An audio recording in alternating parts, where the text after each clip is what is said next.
Hi everybody, welcome to today's policy Manthan. I request you all to please switch on your cameras. That would be really nice. Guys, everybody please.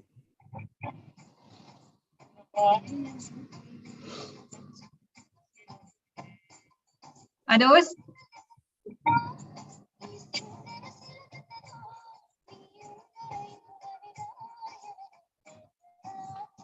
All right.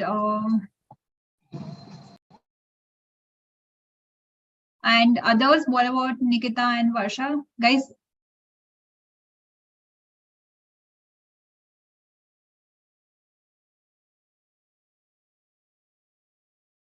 All right. I guess we should begin with our policy Manthan discussion. So, yeah, all right. Once again, good evening to all of you for participating in today's policy Manthan discussion. As you all know, the topic for today's policy Manthan discussion is going to be about brain drain, especially with respect to education, because we see each year that a lot of students from India migrate to other countries, per se US, UK, Russia, Ukraine, and other countries uh, in the prospect of getting better education and also for better employment opportunities. Because in India, we find that the prospect of employment opportunities are not very high for a lot of graduates because of very high, because we see the unemployment rate is very high in our country, especially with respect to the youth. And a lot of surveys have also indicated that, a lot of youths or a lot of graduates are still unemployable, even the people who have passed out from MBA colleges, so they are even unable to find employment. So moving forward, I would request all of you to please write down the topic that you would want to be talking about in the chat box so that we may start off with the policy Manthan discussion. And in the meanwhile, I request everybody to please switch on your cameras.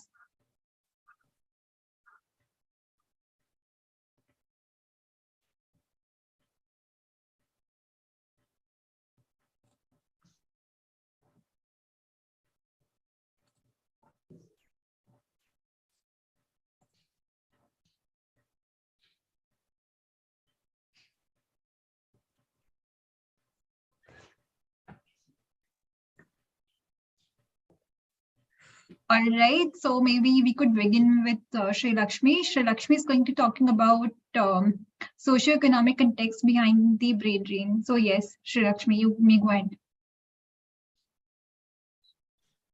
Hi everyone, am I audible? Yes, you are audible. Yeah, so talking about brain drain, like a subject that all of us have been like listening for the past many years, and like a lot of research discussions have also gone around like the nature of brain drain in India and the patterns of brain drain in India, and also the reason behind the pattern of brain drain in India, right?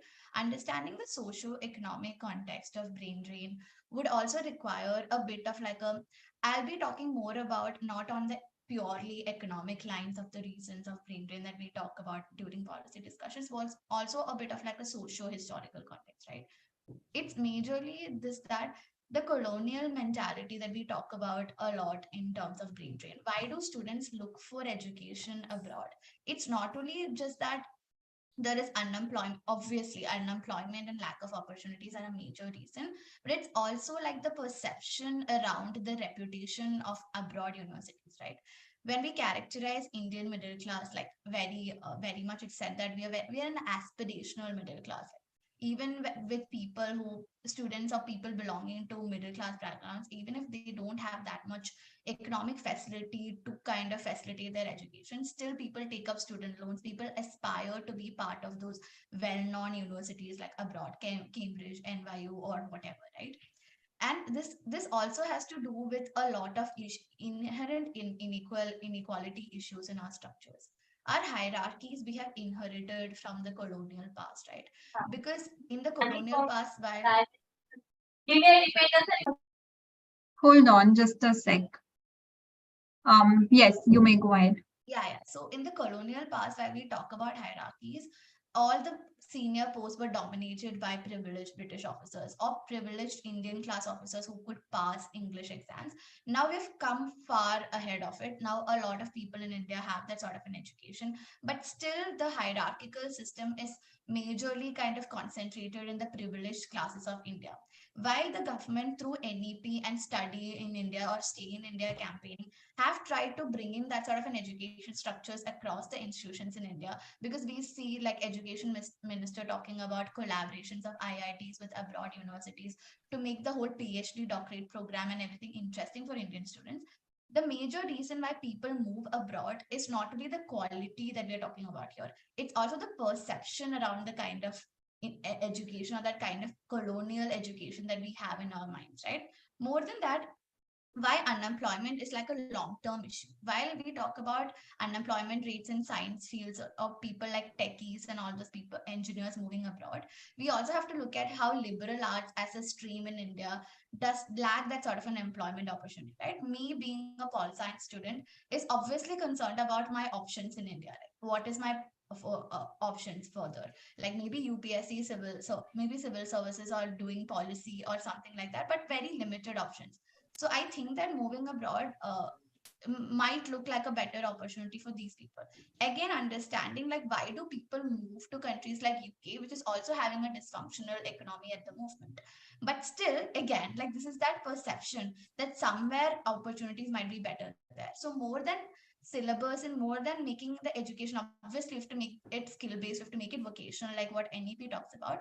But I think government should work on bringing in such opportunities for liberal arts and other streams also in India for students to stay in India better. And I think this social unlearning of our past is something we need to deal with it on long term. But again, if we have better opportunities for every fields in India, or if we are able to come up with those opportunities and types of jobs in India, we can maybe for or like moving ahead benefit out of like brain drain. We talk about brain gain now. Maybe that sort of a policy should be pushed forward where we are benefiting out of this drain more than like draining out. Yeah. Right. Yes. Thank you so much, Sri Lakshmi. Right. As you specifically pointed about the humanities students, because right in India, first humanities education is not very looked after. Unless you have something a solid plan in mind, maybe you want to pursue law or whatever. But from other domains, for example, if you're a history graduate or a pol science graduate, right? So you find it difficult to find good employment opportunities in the Indian market. And whereas when you look abroad, like people who pursue their higher studies abroad, they have greater chances of getting employed with one of the top international organizations, say UN or the World Bank. But those opportunities are also limited. So yes, now moving forward. Maybe we could hear from Rutuja. Rutuja is going to talk about economic and social cost of brain drain. Yes, Rutuja, please go ahead. Yes. So, as per data, about 5 to 7 lakh of Indian students move to abroad per year. And if we look into budget of 2019 and 2020, about 6 lakh crore of public funds was directed towards the education, and part of which was contributed towards the education and the subsidies of the studies of the skilled immigrant Indians. Which indirectly means that the investment in an Indian education directly contributes to the progress of the other nation. The other example being that the most of the students of 10th and 11th went to school with nearly 90% of the subsidies, but who gets benefit from this? The other nations and not our own country. So according to a report also, the student choosing to move abroad cost India about $7 million a year loss in the revenue. The lack of higher education opportunities being the top reason for it. The factors like increasing in the cutoff, reservation policy, leaking of the competitive exam make it more difficult for access to the higher education. But on the other hand, the developed nation are easing its migrant policy to attract the talent to boost their own economy. And due to the better opportunity given to them, the students tend to move to abroad, causing economic drain in our own country. Also, the societal pressure inducts the brain drain. as the Indian youth are becoming more liberal and personal with their life, and Indian society is not yet adopted to that change. The pressure to live in a certain way in Indian society is curbing freedom of choice of today's youth. Like they find the adopting of the Western culture and education is more beneficial for them. And also studies have shown that academically you won 6 times more compared to that in India, and hence brain drain is a serious impact in our society as well.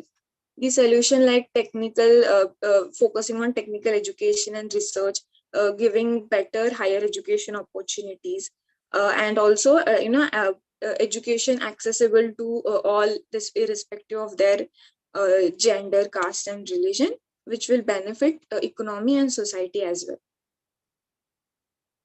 All right.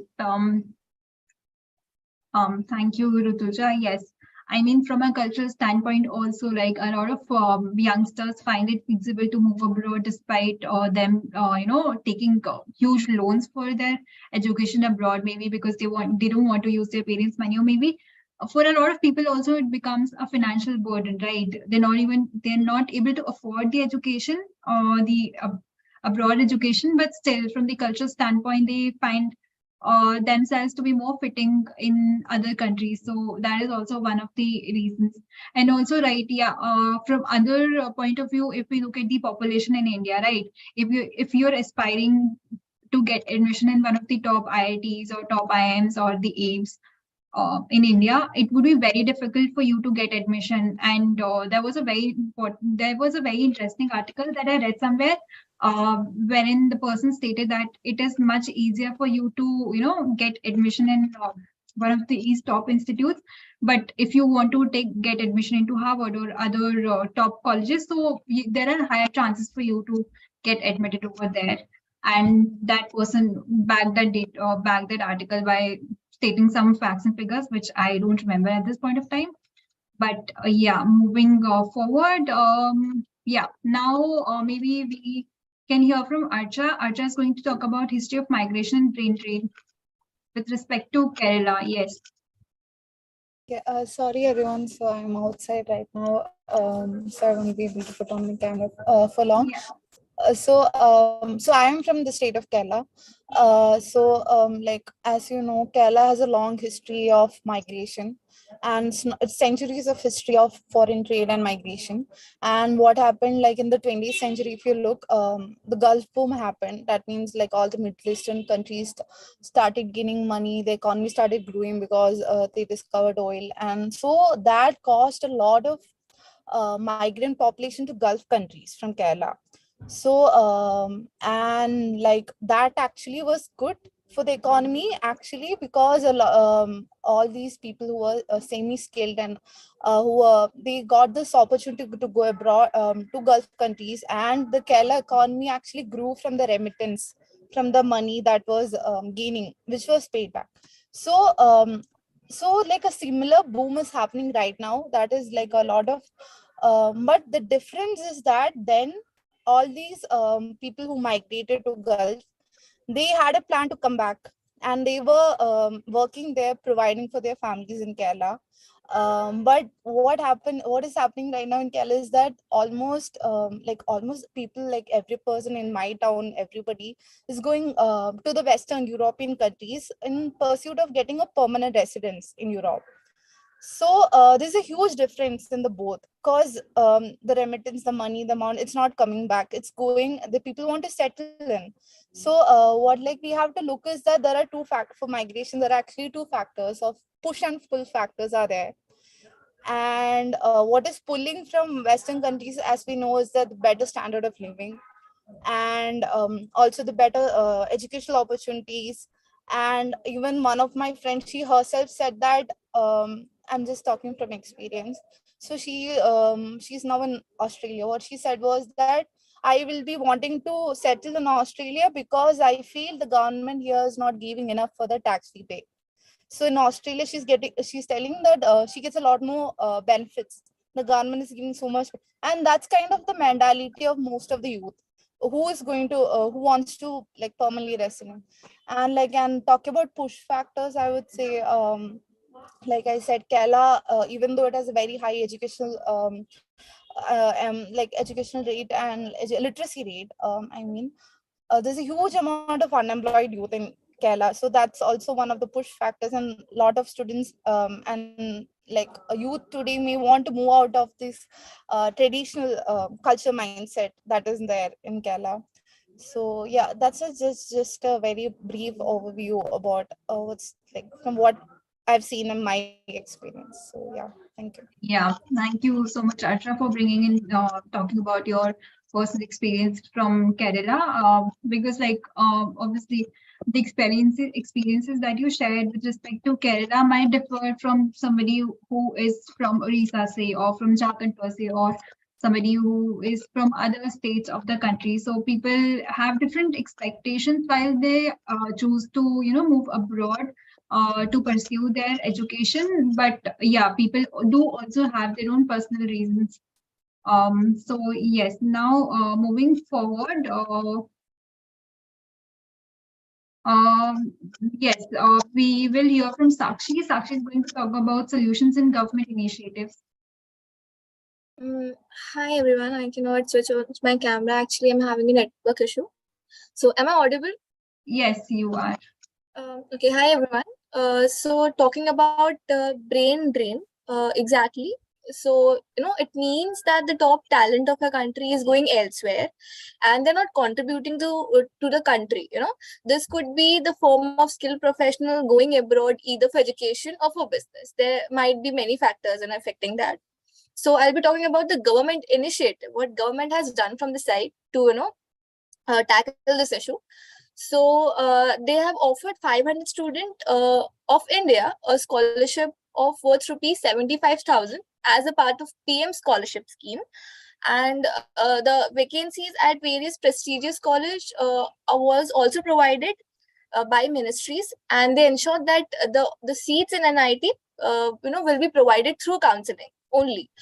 And like achieving good ranking in list top university in the world and subject wise listing was also the agenda. That would make students encouraged to get a world class education at Indian institutes. And various section problems have also started by ministry to rope the uh, faculty members from prominent international university. So now they would get an equal opportunity, and they could get an opportunity to study in its study semester at international university. That would give them a better exposure. And in 2017 this scheme was uh, organized that 600 students are expected to visit the country to participate the various academic programs.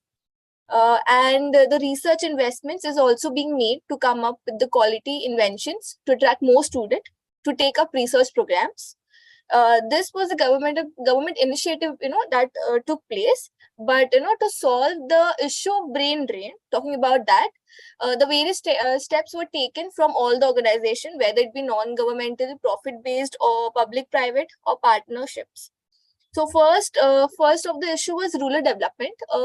There can be a various employment opportunity developed in the sectors of education, women empowerment, agriculture, handicrafts, etc., where highly skilled youth can contribute to development and earn a decent income through their contribution.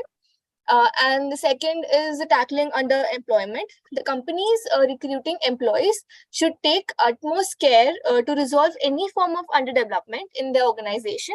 A person should be given job based on his interest and caliber. So this would help a person to be employed, and this plays a very important role in performance and efficiency of the work. And talking about proper payment policy, so what happens that the salaries are paid to employees one of the determining factor. So the payment needs to be structured and be very properly monitored, and the incentives should be paid whenever necessary. So that would encourage the workers there to work there.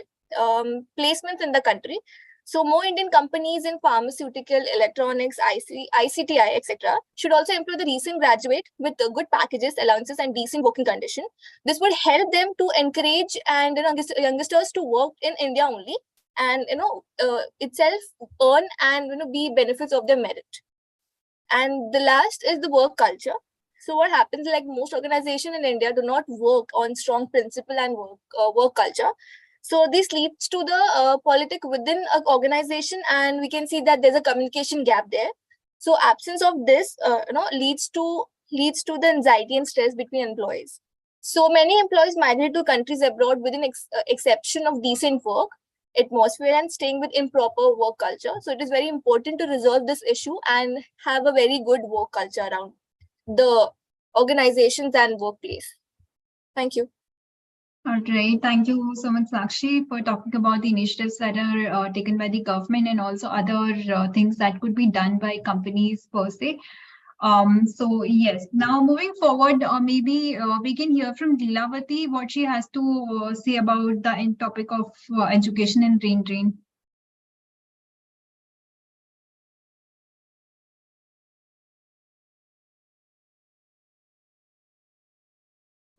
I guess she is no more a part of the meet. So moving forward, maybe we could hear it from Samirita, what she has to say.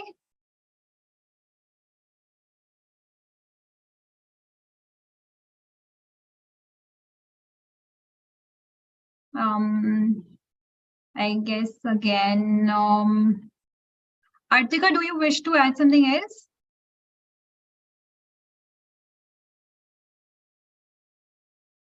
All right, we don't see any response from there. So maybe we could hear from Ojasvi. Yes, Ojasvi. Yeah. Hello, am I audible? Yes, you are audible. Okay. So I'll very briefly talk about some of the NEP objectives and how can they help us to counter brain drain if they are implemented properly and if we see certain changes in the coming years. So first of all, NEP talks about setting up of multidisciplinary education and research universities.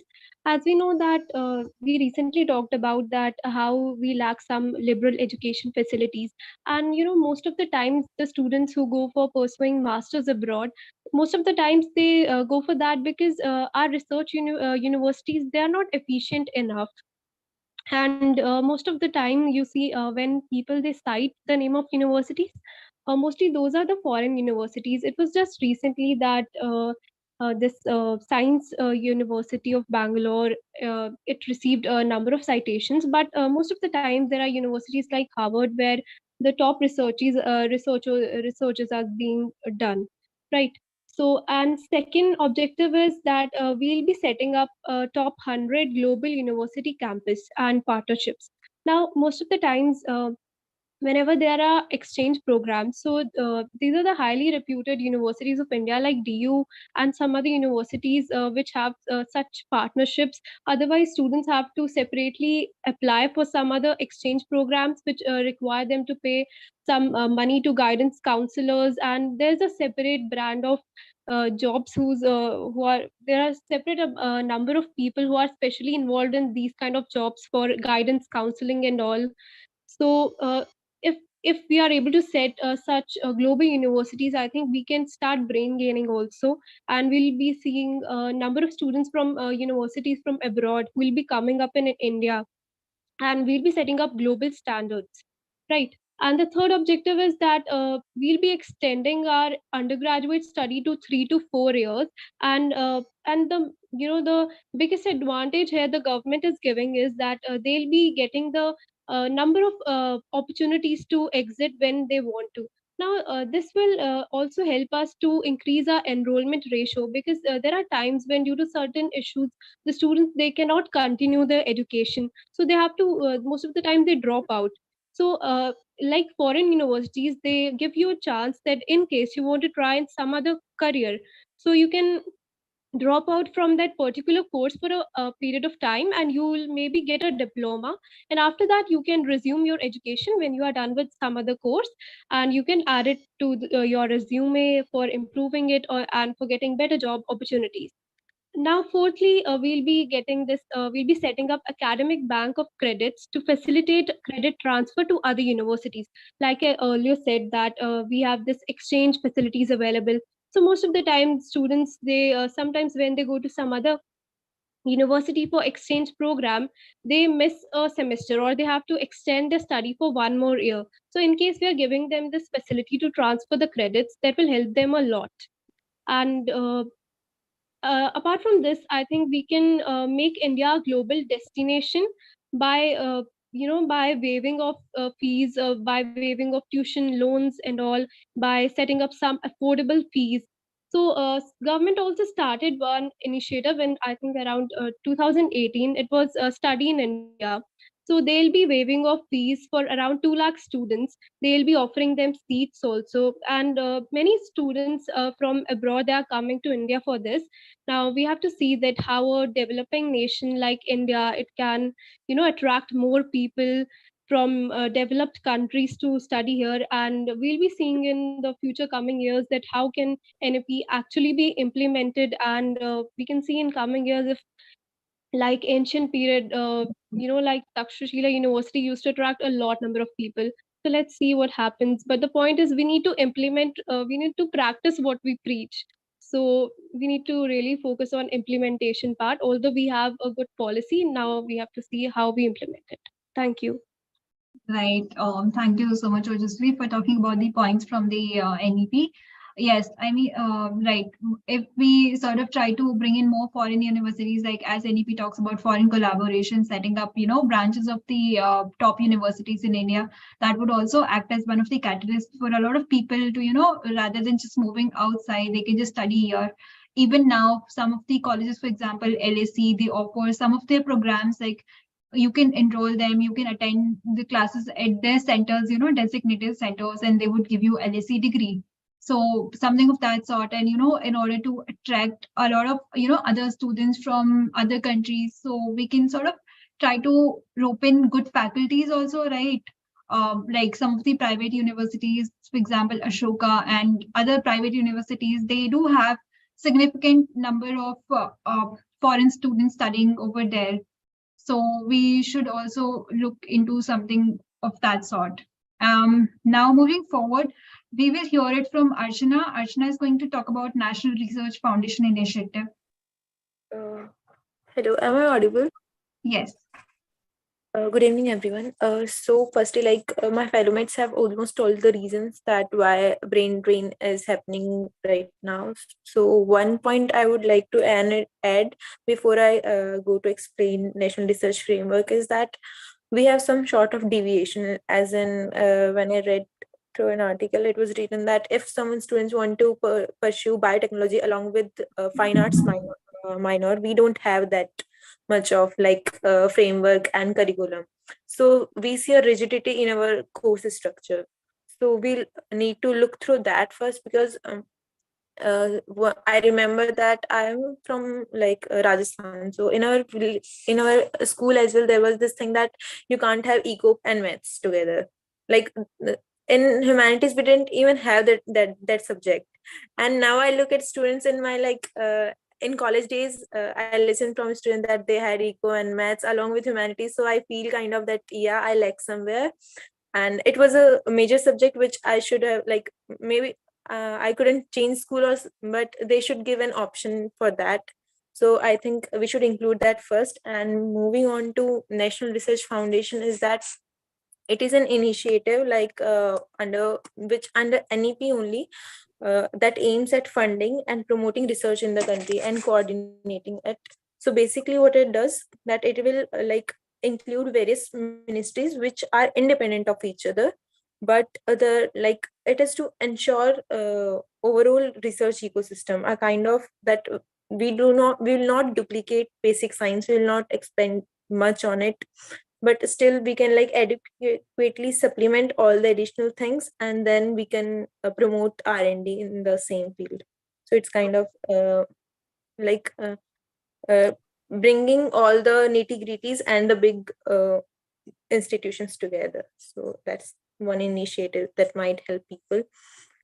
So, Yes.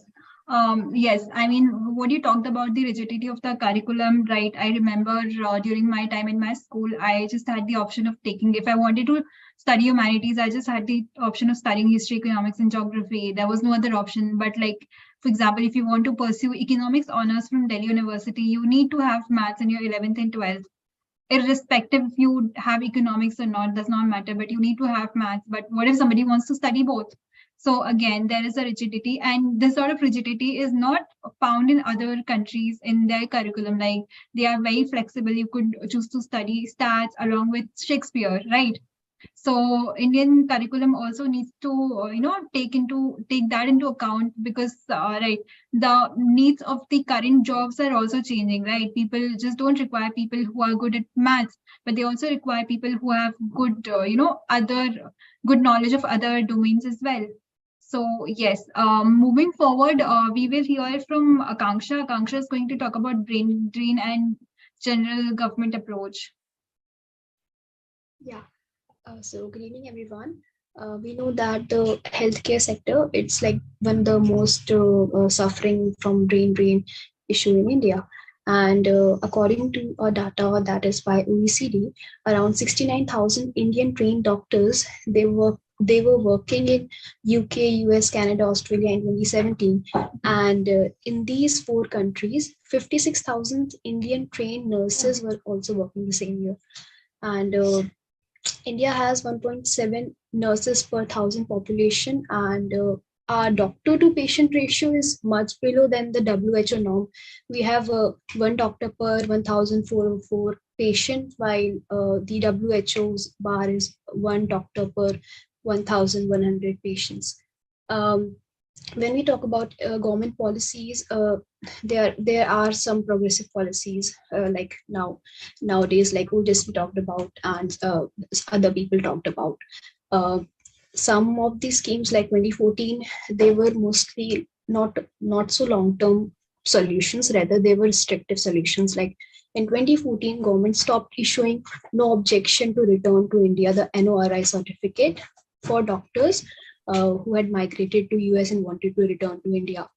India also does not offer dual citizenship, we know, and hence people seeking citizenship in other countries must give up their Indian passport. However, Indians, they have who renounce their citizenship, they can still apply for the OCI card, Overseas Citizens of India card, which gives them the benefit of residing overseas and running business in India.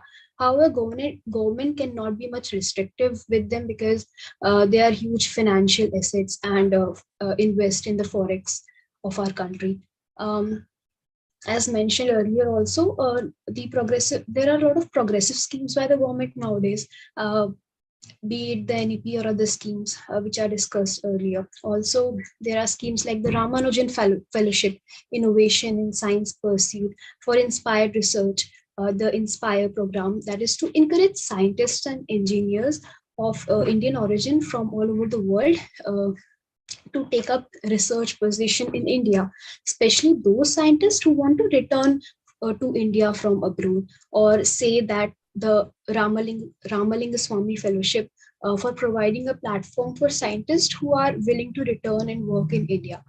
So these are some of the points I want to talk about, and what should be the way forward.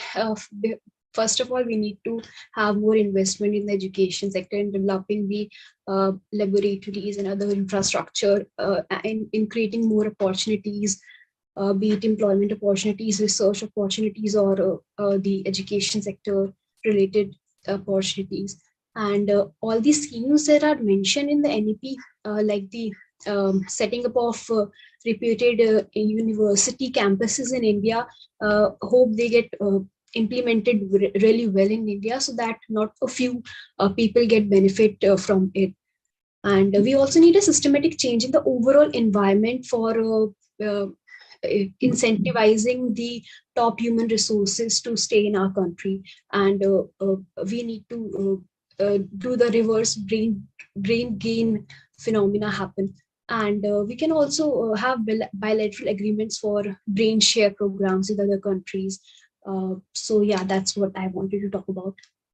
Yeah, thank you, Akanksha. It is not just with respect to doctors who are migrating, but also we see news of a lot of students who are aspiring to become a doctor. They migrate to other countries, for example, China, Russia, Ukraine, for cheaper education, right? Because in India, firstly, the number of medical colleges are limited. Besides the great Indian population that we have, because of which it becomes very difficult for a lot of students to get admission here. And even if somehow they're able to get admission in one of those private colleges, they have to pay like crores almost, and that also becomes difficult for a lot of people to afford that sort of money to pay for their just MBBS education. So with respect to medical education also, right, government has already tried to build in more aims and other medical colleges, but again, going by the population, much more needs to be done on that front. So moving forward, we will hear it from Ajita, what she has to add.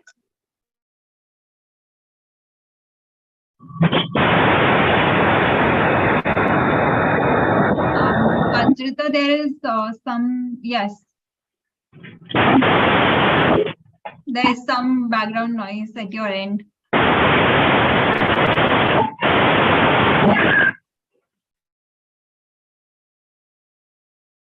I think there is some background noise at Ajita's end. So that's fine, Ajita.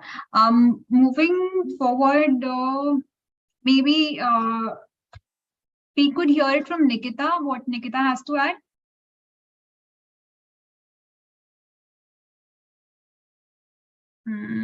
I guess we will have to move forward. Maybe we could hear it from Pranav. Yes, Pranav, do you have something else to add? I guess not. Then maybe we could hear it from Varna.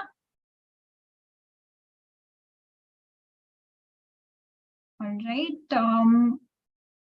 Okay, so moving forward, we'll hear it from Manaswini. Manaswini is going to talk about brain drain in general. So yes, Manaswini. Good evening, everyone.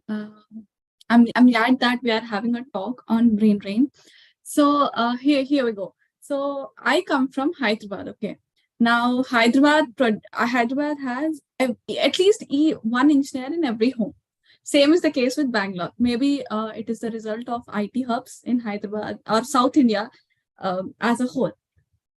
So basically, if you're not from a tier 1 or tier 2 colleges, the ideal career route for an average engineer, I'm speaking about engineering students because I am an engineer student. All right. So the average career goal is, get a degree in bachelor's and then move abroad, do master's, get a job. And if you're lucky enough to get a citizenship, stay there. So the reason the primary reason why this happens is the skill gap in the bachelor's degree. Okay. So now when everyone is deciding to go to a master's for gaining skills and getting an opportunity, then there is an adequate skill gap in the bachelor's itself. And whenever we speak about brain drain, we also need to look at the globalization aspect of it, right? Now, coming to World 3 countries, we are aspiring, especially countries in Asia are very aspiring, and we are moving towards a more globalized world, right? We are not anymore bounded with boundaries. We want, with advancement in technology, we are able to know what is going on other countries. We are able to communicate with other countries. So for an average engineer or for an average person, it is easier to build a house, get a home, get a car in US rather than getting it in India. So this might also be because everyone has this big American dream, right? Getting a home, so things are easier in first world countries. And another thing that most of the people forget stressing upon is the democratic system in education, right? I feel our education system is not flexible and democratic of taking questions and reviewing. We don't find too many reviews. Like we don't review our education system every year. And I think review, reform, research are things that are no mention are really necessary for any system to be to not get outdated, right? And this is one difference between America and India. Why I'm especially speaking about America is most of the Indians migrate to America, right?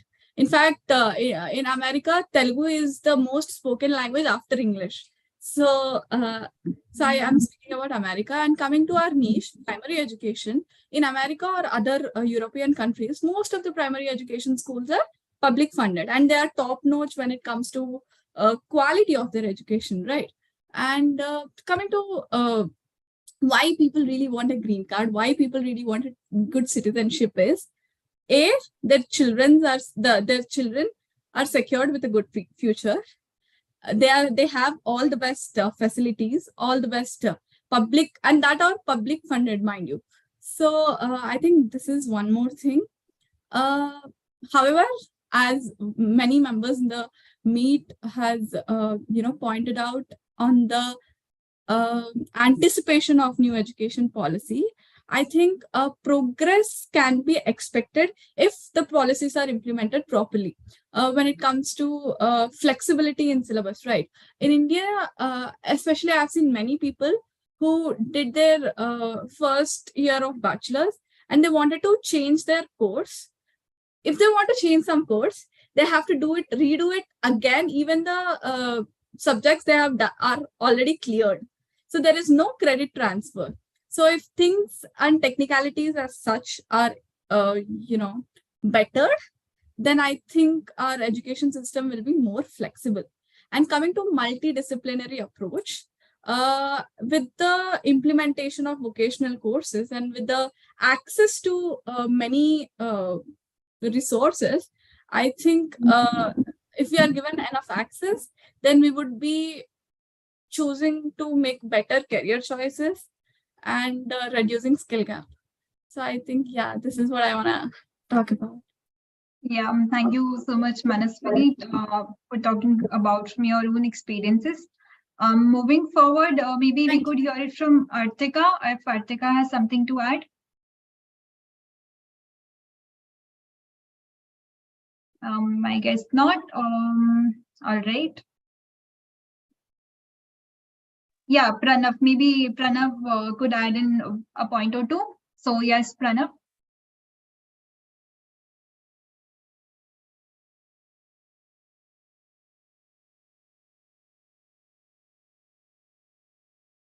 I hope, Pranav, I'm audible to you.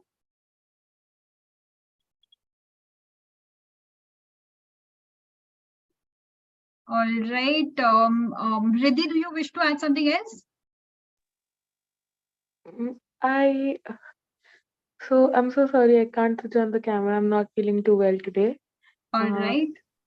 Could you speak if you're comfortable?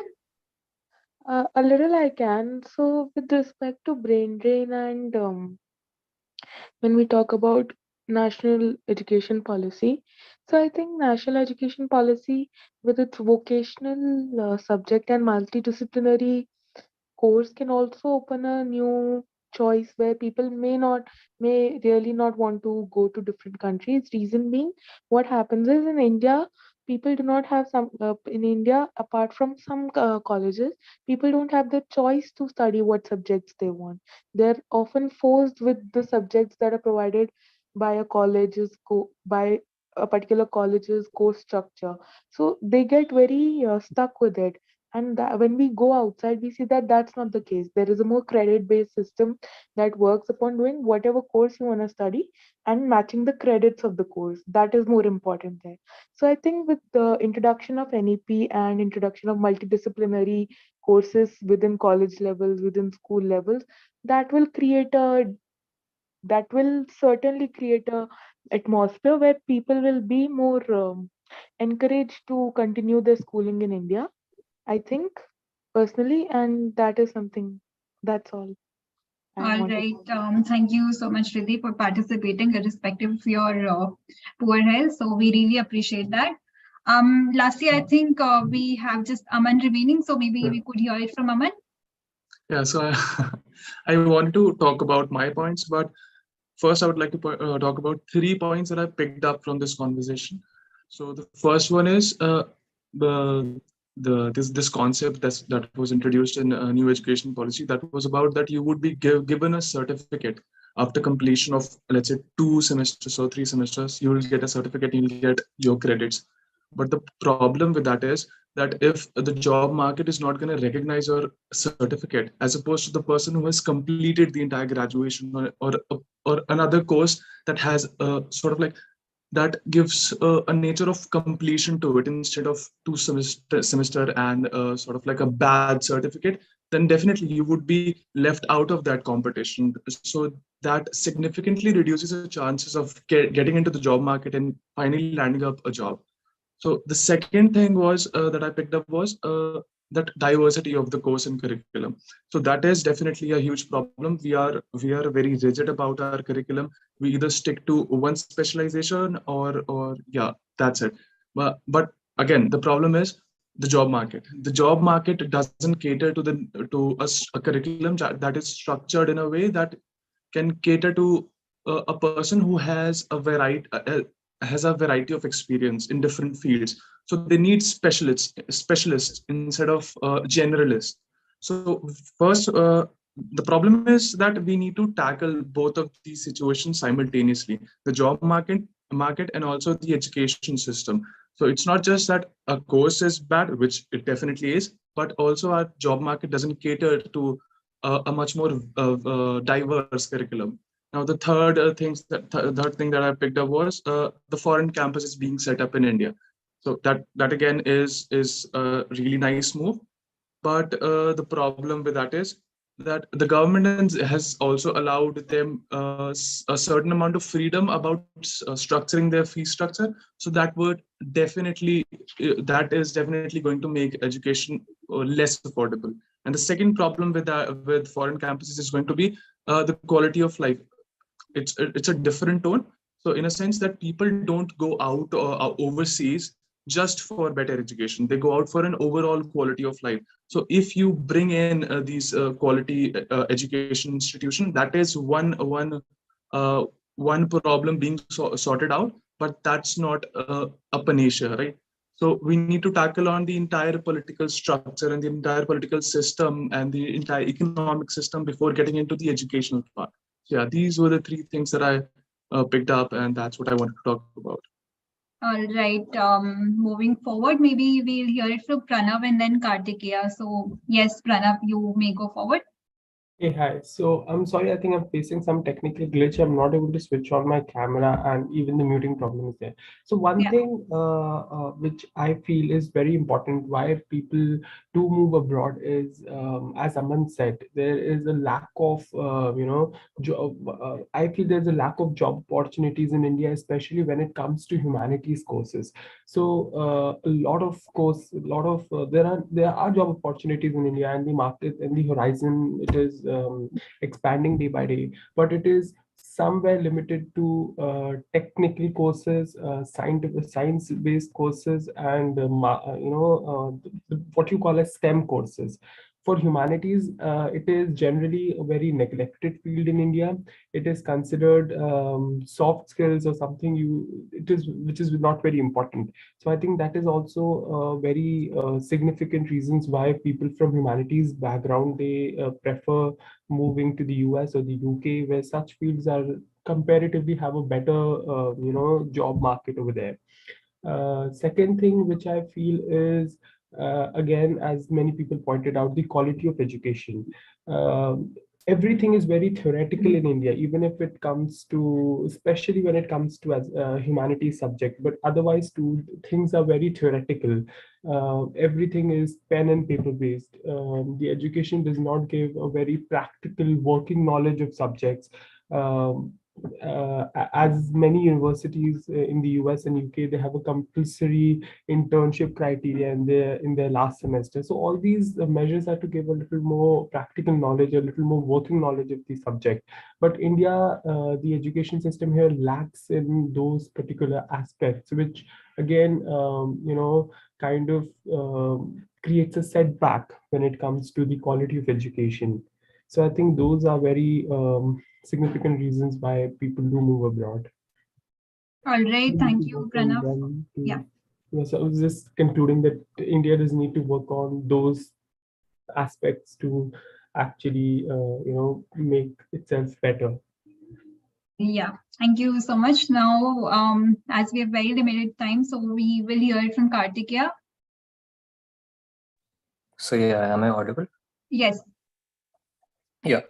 So basically, to start with, I would say that my fellow teammates have structured it really well as how brain drain affects the economy or the education system, to be particular, as what was the topic of our policy month and meetup this time.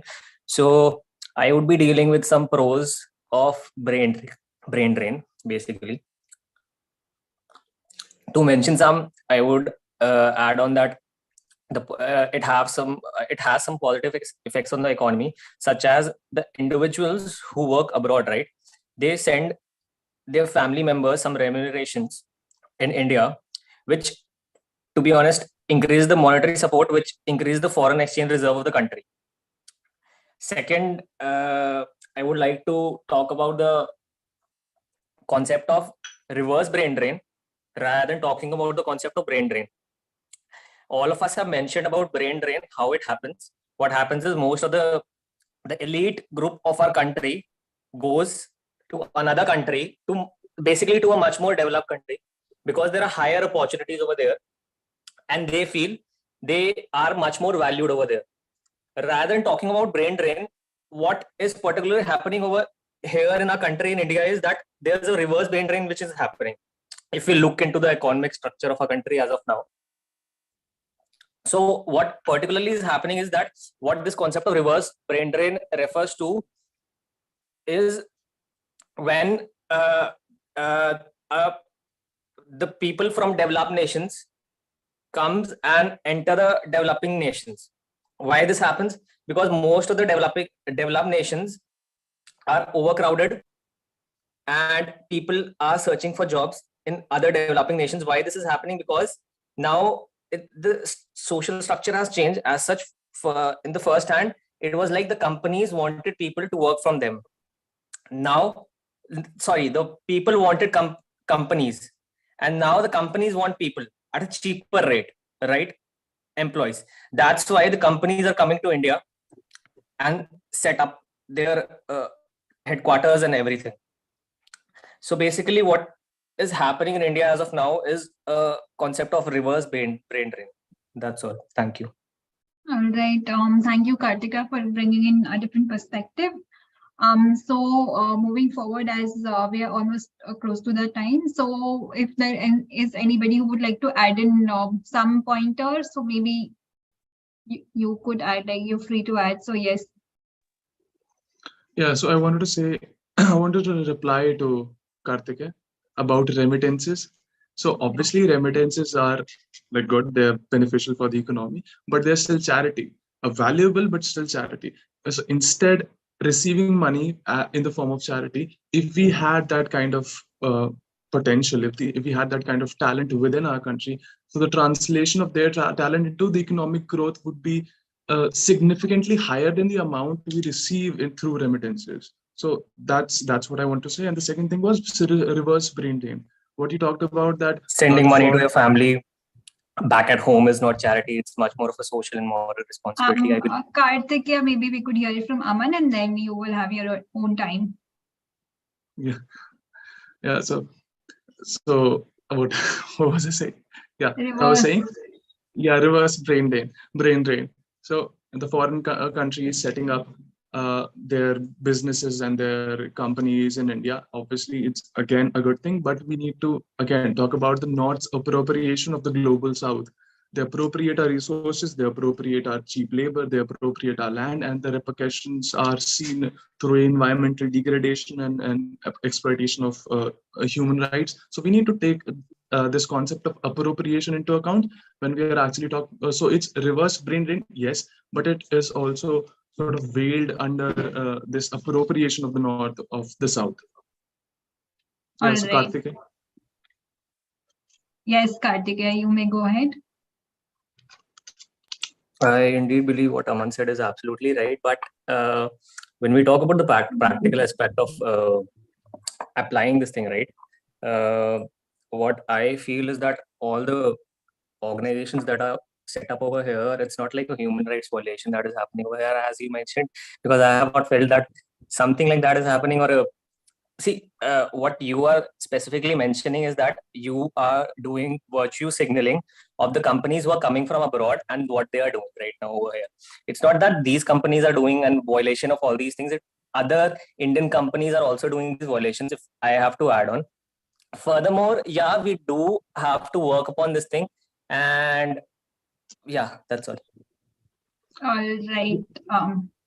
Yes, Aman, do you wish to add last bit? Just a little bit, that we are part of this globalized neo-capitalist economy, right? So we definitely need foreign investment and foreign companies to invest in us and set up camps here.